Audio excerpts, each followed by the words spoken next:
2010 and 2011, an area went through a series of earthquakes, 3 earthquakes in about 6 months' time, and they were all about 7 on the Richter scale. So it did severe damage to the city.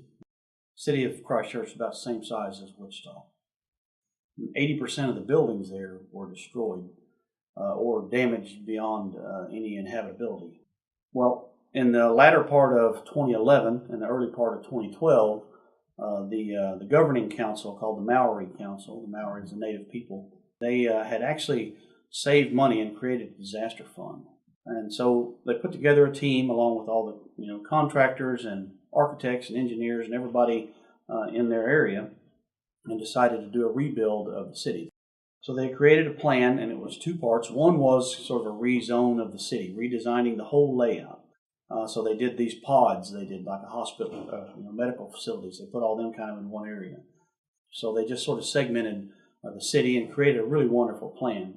And they call it the City of Parks. So the place is just loaded with beautiful landscape and rivers and things like that. So it's a gorgeous place. So they had a really good, nice, clean slate to work with. And they went out and said, hey, we've got money in the bank, and we'll put our money up and you put your money up, and let's build our city back together, and you'll have a stake in the deal.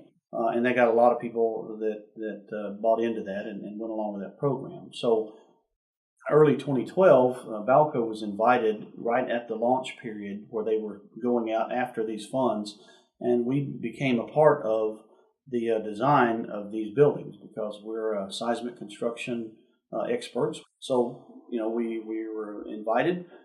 So we went over there and made the rounds, did some training, looked at a lot of buildings that were in really, really bad shape, and we got a chance to be involved in that whole process. And to date, really in 2013, 2014, and 2015, we've worked on 77 buildings there. Pretty impressive process, and a lot of interesting people, and that's a big part of what makes Balco, the company that it is we get to experience those kinds of things, help those kinds of people, and get involved in that type of process.